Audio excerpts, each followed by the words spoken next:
اعوذ باللہ من الشیطان اللعین الرجیم بسم اللہ الرحمن الرحیم الحمد للہ رب العالمین بارئ الخلائق اجمعین باعث الانبیاء والمرسلین ثم الصلاة والسلام علی اشرف الانبیاء والمرسلین حبیب قلوبنا وطبیب نفوسنا وشفیع ذنوبنا بالقاسم محمد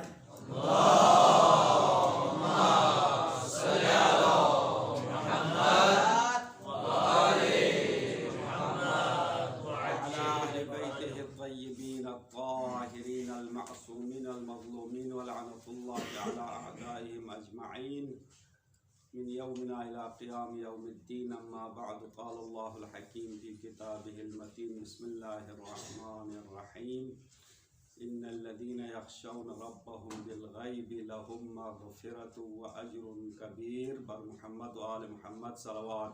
اللهم صل على محمد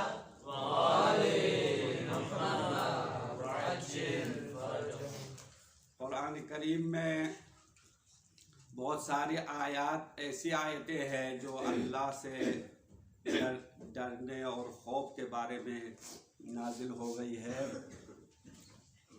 ایک آیت جو آپ کی خدمت میں پیش کیا سورہ الملک کی آیت ہے. اللہ تعالیٰ فرماتے ہیں الذین یخشون ربهم بالغیب ان الذین یخشون ربهم بالغیب، بے شک وہ لوگ جو اللہ سے غائبانہ طور پر ڈرتے ہیں، لہم مغفرت و اجر کبیر، ان ڈرنے والوں کے لیے مغفرت اور بخشش ہے اور اجر کبیر، اللہ کی طرف سے بڑا اجر ہے. تو عربی زبان میں، چونکہ عربی زبان ایک وسیع زبان ہے، قرآن کریم عربی زبان میں نازل کیا. اس کی حکمت یہ ہے کہ عربی زبان باقی زبانوں کی نسبت ایک وسیع اور ایک عظیم زبان ہے، اور عربی میں تقریباً ڈرنے کے معنی کے لیے 4-5 الفاظ وضع ہو گئے ہیں.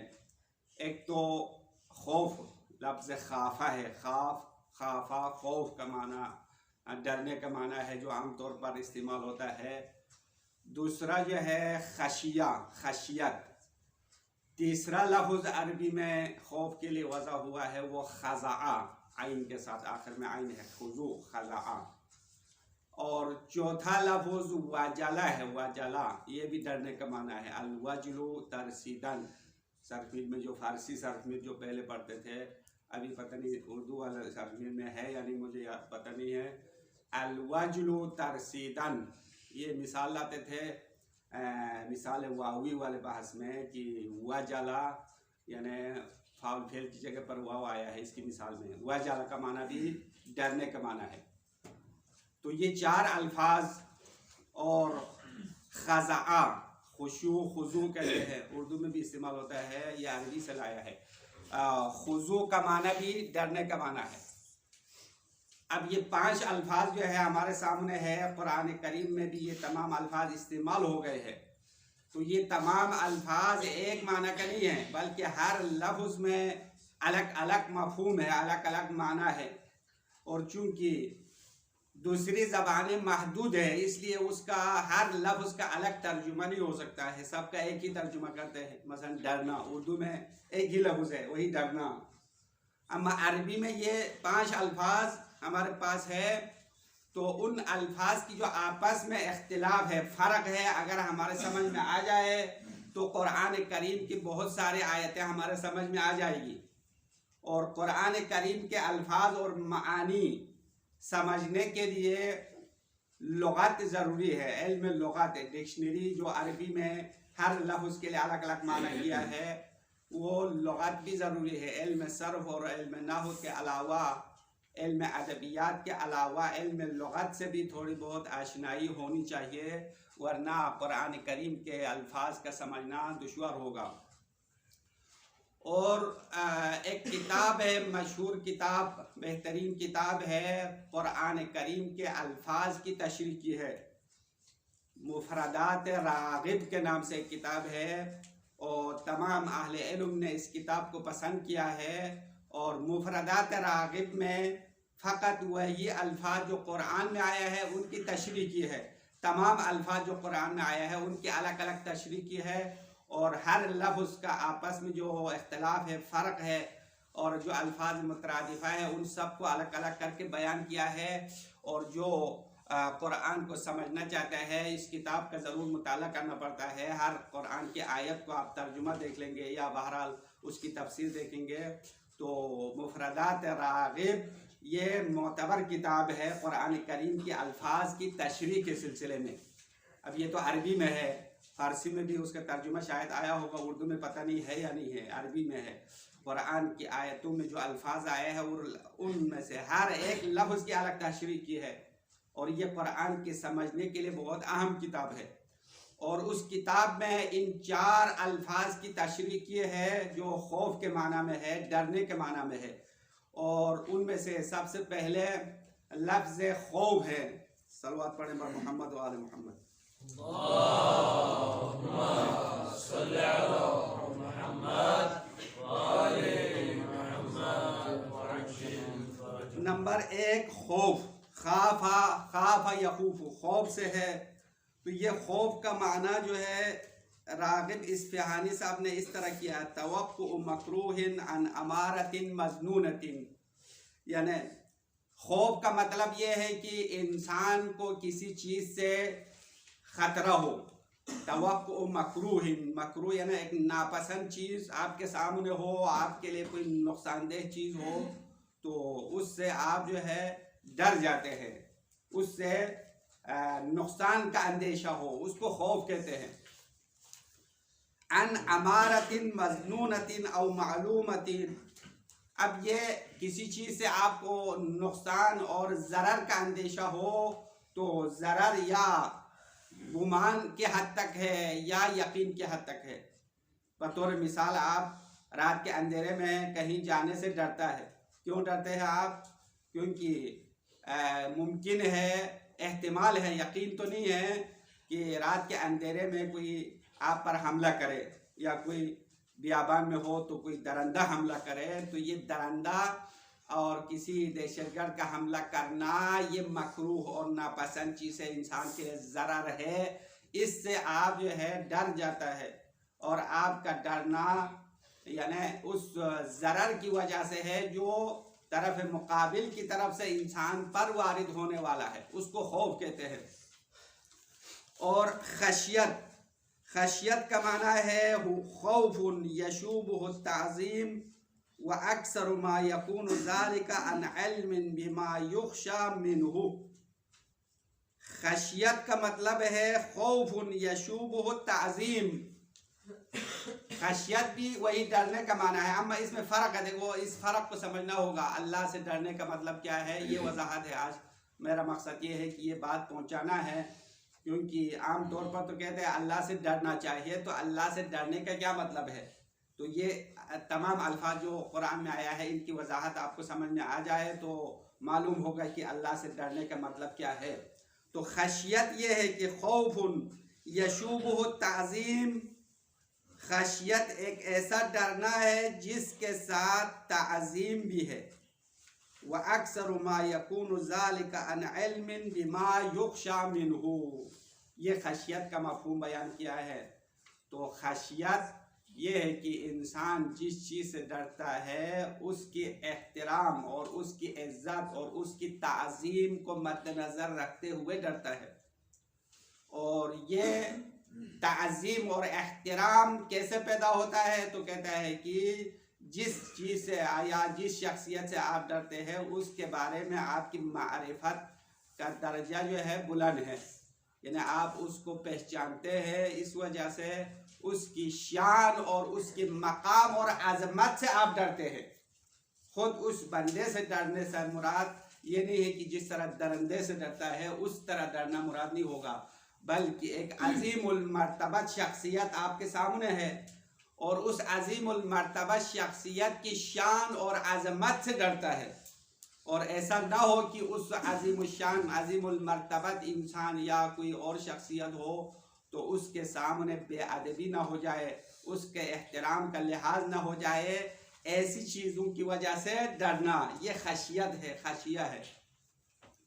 اچھا آیتوں کا حوالہ بعد میں دے دوں گا، پہلے ان الفاظ کا معنی تو واضح ہو جائے۔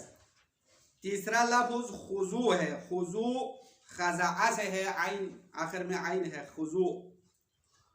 اور ابھی عام طور پر ہم استعمال بھی کرتے ہیں نماز میں خضوع اور خشوع ہونا چاہیے۔ خضوع، خضع اور خشع یہ دونوں تقریباً ایک جیسے الفاظ ہے، معنی بھی الفاظ کے الفاظ مترادفہ شمار ہوتا ہے۔ خضوع کا معنی کیا ہے؟ خشوع کا معنی بھی یہی ہے کہ اکثر ما یستعمل الخشوع وما یوجد علی الجوارح۔ خضع اور خشع یہ دونوں انسان کے دل کی کیفیت اور انسان کے بدن پر جو خوف کے بعد حالت طاری ہوتی ہے، اس کے لیے استعمال ہوتا ہے۔ جب انسان کے دل میں خوف پیدا ہو تو انسان کے بدن ڈھیلے ہو جاتے ہیں، انسان کے رونگٹے کھڑے ہو جاتے ہیں، اردو میں استعمال ہوتے، پتہ نہیں آپ کو سمجھ میں آتا ہے نہیں آتا۔ جب انسان بہت زیادہ ڈر جاتا ہے تو ایسا لگتا ہے کہ انسان کے بدن سے بال نکل رہا ہو، اس کو کہتے ہیں رونگٹے کھڑا ہونا۔ تو انسان کے دل میں خوف پیدا ہونے کی وجہ سے جو حالت پیدا ہوتی ہے اس کو خضوع خشوع کہتے ہیں۔ اور نماز میں خضوع خشوع ہونا چاہیے، جیسا کہ 20ویں پارہ کے شروع میں ہے، نہیں تقریباً 18ویں پارے میں ہے، قد افلح المؤمنون الذین هم فی صلاتهم خاشعون۔ بے شک وہ مومنین کامیاب ہو گئے جو اپنے نماز میں خاشع ہے، یعنی ان کے دل میں اللہ کا خوف کی وجہ سے ان کے بدن پر خوف کے آثار طاری ہو گئے ہیں۔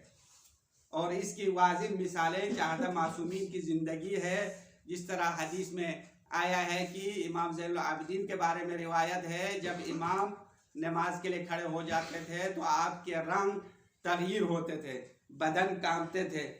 اور امیر المومنین کے بارے میں بھی حدیث مشہور ہے، آپ نے سنا ہوگا کہ امام نماز میں اس طرح جو ہے اپنے حالت سے بے خود ہوتے تھے، اصلاً اپنا ہوش نہیں رکھتا تھا، جب ان کے پیر سے پائے مبارک سے تیر عام حالت میں نہیں نکال سکا درد کی وجہ سے، تو نماز کے حالت میں امام کے پیر سے تیر نکالا تو امام کو پتہ بھی نہیں چلا۔ تو یہ حالت کیوں کس طرح پیدا ہوتا ہے؟ دل میں خوف کی وجہ سے، اور بدن پر اس خوف کے آثار طاری ہو جاتے ہیں، اس کو خضوع اور خشوع کہتے ہیں۔ بس یہ 4-5 الفاظ خوف کے معنی میں قرآن میں استعمال ہوا۔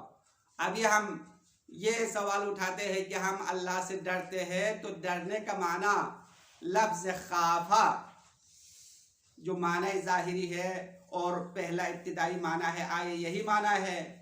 تو کہہ رہے کہ یہ صحیح نہیں ہے، کیونکہ خوف کا معنی ابھی ہم نے کیا کہ توقع مکروہ، خوف اس وجہ سے ہوتا ہے کہ سامنے والے کی طرف سے انسان کو کوئی نقصان پہنچے۔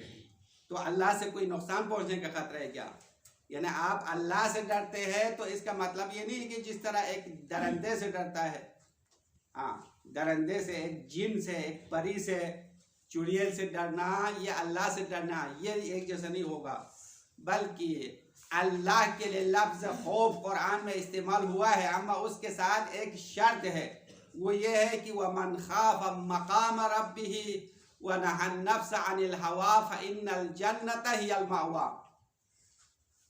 اس آیت میں اللہ فرما رہا ہے کہ جو اللہ کے مقام سے ڈرتا ہے، تو خوف کو مقام کے ساتھ قید بنا دیا، تو خوف مقام کو ملائے تو وہی خشیت کا معنی نکلے گا، کہ جو اللہ سے ڈرتا ہے یعنی اللہ کے مقام سے ڈرتا ہے۔ وَمَنْ خَافَ مَقَامَ رَبِّهِ، جو اپنے رب کے مقام اور مرتبے سے ڈرنے والا ہے، وَنَهَى النَّفْسَ عَنِ الْهَوَىٰ، اور اپنے خواہشات نفسانی پر کنٹرول کرے، تو فَإِنَّ الْجَنَّةَ هِيَ الْمَأْوَىٰ، بے شک اس کا ٹھکانہ جنت ہے۔ اب اس آیت میں آپ ملاحظہ کریں تو خوف کو مقام کے ساتھ لایا، جو اللہ کے مقام اور مرتبے سے ڈرتا۔ جیسا کہ میں وضاحت کے لیے ایک سادہ مثال دے دوں، آپ اپنے والد سے ڈرتے ہیں، عام طور پر بچے والد سے ڈرتے ہیں نا، اسی طرح بچہ جو ہے استاد سے بھی ڈرتا ہے۔ تو استاد سے ڈرنا، والد سے ڈرنا کسی کتے سے ڈرنے کی طرح ہے کیا؟ آپ بازار میں جو حملہ کرنے والے کتے ہیں اس سے بھی ڈرتے ہیں، تو یہ خوف اور خشیت کا فرق اسی مثال سے آپ سمجھ سکتے ہیں کہ آپ کتے سے ڈرتا ہے، آپ درندے بھیڑیے سے ڈرتا ہے، اس لیے کیونکہ وہ حملہ کرنے کا خطرہ ہے، وہ آپ کو چیر پھاڑ کر دے گا، اس وجہ سے ڈرتا ہے۔ لیکن آپ استاد سے کیوں ڈرتا ہے؟ استاد سے ڈرنے کا مطلب یہ نہیں کہ استاد آپ پر حملہ کر کے آپ کو چیر پھاڑ کرے گا، آپ کو مار دے گا، ایسا نہیں ہے، بلکہ چونکہ استاد کی عظمت ہے، استاد کا احترام ہے، استاد ایک عظیم شخصیت ہے، اس کے سامنے بے ادبی ہونے سے، یعنی اس کے احترام کے لحاظ نہ ہونے سے انسان ڈرتا ہے۔ اسی طرح والد سے ڈرنے کا مطلب یہ نہیں ہے کہ والد جو ہے اپنے بچے کو آپ کو مارے گا اور چیر پھاڑ کرے گا، یہ مطلب نہیں ہے، بلکہ چونکہ والد کا احترام اور مقام مرتبہ ہے، اور اس مقام مرتبے کی وجہ سے انسان اپنے والدین سے خوف کھاتا ہے، کہیں ایسا نہ ہو کہ والدین کے سامنے بے ادبی ہو جائے، استاد کے سامنے بے ادبی ہو جائے، اس خطرے سے انسان ڈرتا ہے۔ اور اللہ سے ڈرنے کا مطلب بھی ایسا ہی ہے جس طرح انسان استاد اور والد اور جو بڑی شخصیات ہے ان سے انسان خوف کھاتا ہے، کیونکہ ان کا مقام مرتبہ ہے۔ اب مقام مرتبے سے انسان ڈرنا، اس کے بارے میں یہاں راغب اصفہانی نے یہ بھی شرح رکھا کہ خشیت کی مقدار بڑھے گا جتنا آپ کی معرفت ہوگی، یعنی جتنا علم ہوگا آپ کو اس شخصیت کے بارے میں پتہ ہوگا، اتنا ہی آپ ڈریں گے۔ اگر آپ کو فرض کرو وزیر اعظم کی شکل ہی نہیں دیکھی ہے، پتہ ہی نہیں ہے، اچانک وزیر اعظم کے پاس آ جائے تو آپ کو کچھ بھی نہیں ہوگا، کیونکہ آپ کو پتہ نہیں ہے نا، معرفت نہیں ہے، پہچانتے نہیں ہیں۔ اگر آپ کو پتہ ہے کہ میں وزیر اعظم کے پاس جاتا ہوں، یا ایک بڑی شخصیت جو آپ کو پہلے سے پتہ ہے اس کے پاس جانا ہے، تو آپ کے دل میں جو ہے گھبراہٹ ہوگی، ڈر جائے گا نا۔ عام طور پر انسان جو ہے گھبراہٹ میں ہوتا ہے، کیونکہ یہ ایک بڑی شخصیت کے سامنے جانے والا ہے۔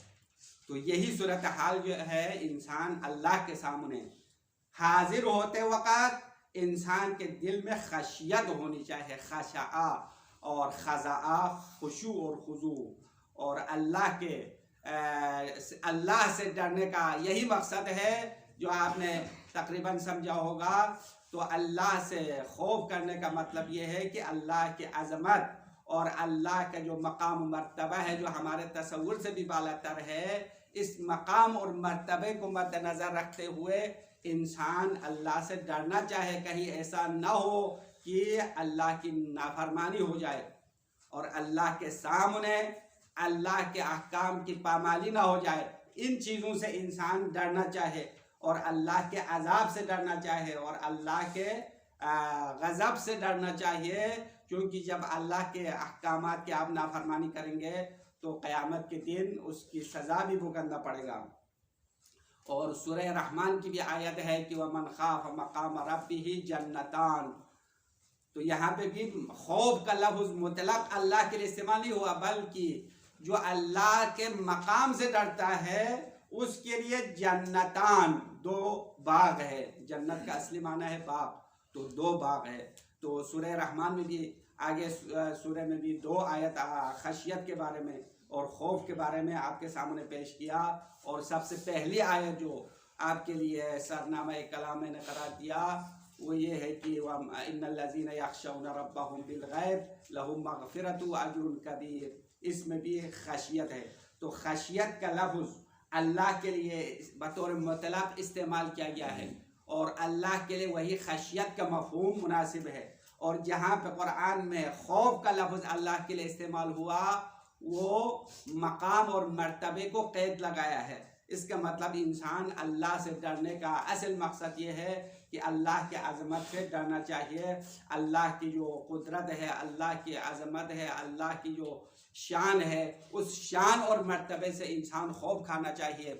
اور انسان اگر اس مرحلے تک پہنچ جائے کہ انسان اللہ کے سامنے موجود ہے، یعنی انسان کو پتہ تو ہے کہ ہم اللہ دیکھ رہے ہیں، ہم اللہ کے سامنے ہے، اللہ دیکھ رہا ہے، یہ تو علم ہے، اما یقین کے مرحلے تک ہم نہیں پہنچے ہیں۔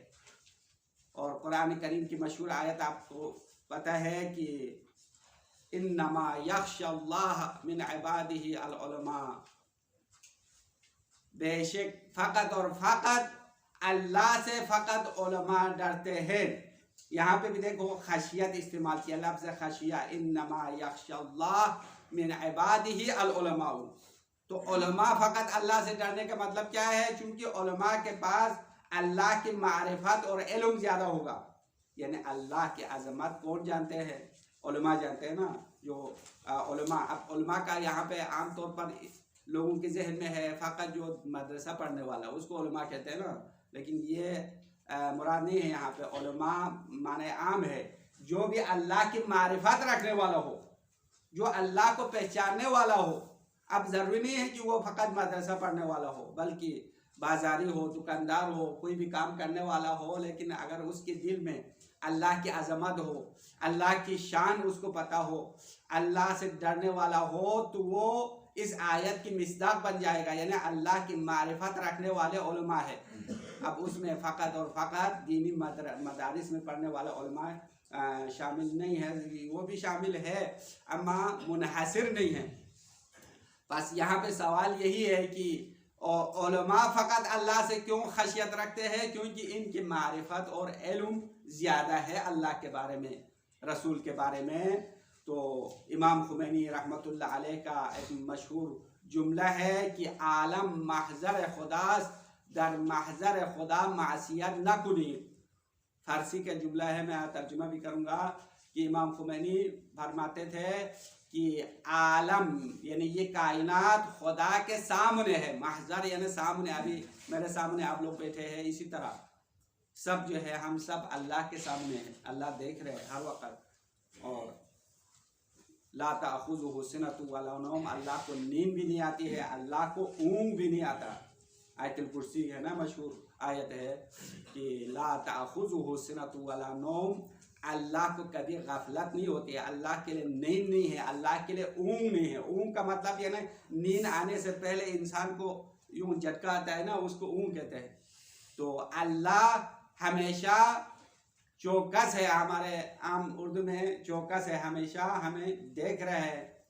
تو انسان اللہ کے سامنے ہے، محضر خدا، خدا کے دربار میں ہے، اور در محضر خدا معصیت نہ کنی، اور خدا کے آنکھوں کے سامنے گناہ نہ کرے.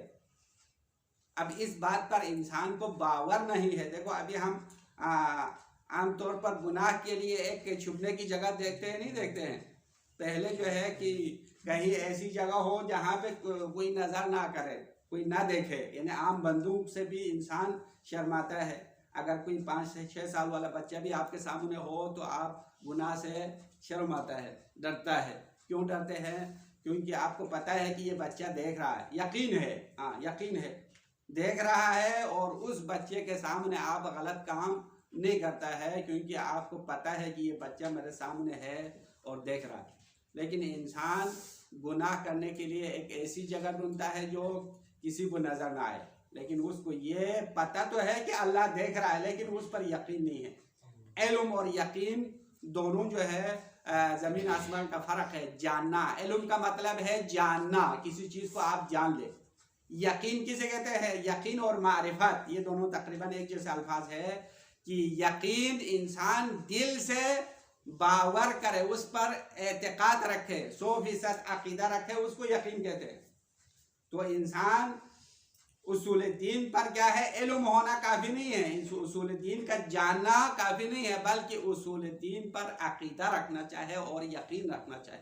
جب تک انسان اصول دین پر عقیدہ نہ رکھے، یقین نہ رکھے، حقیقی مسلمان اور مومن نہیں ہوگا.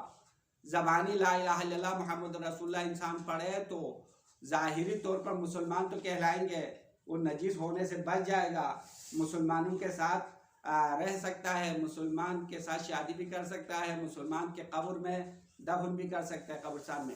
لیکن قیامت کے دن جو مومنین کا جو درجہ ہے وہ نہیں ملے گا جو دل میں عقیدہ نہ رکھے. تو ضروری ہے کہ انسان اللہ سے خوف کرے اور اللہ پر انسان یقین اور باور کرے، اور اللہ کو ہمیشہ حاضر و ناظر جان کر اپنے غلط کاموں سے اپنے آپ کو بچائے۔ آخر میں دعا ہے پروردگار ہمیں اللہ سے ڈرنے کی توفیق عطا فرما، پروردگار ہمیں صحیح معنوں میں علماء جو خدا نے قرآن میں فرمایا کہ اللہ سے ڈرنے والے علماء، ان علماء میں شامل فرما۔ محمد و آل محمد صلوات۔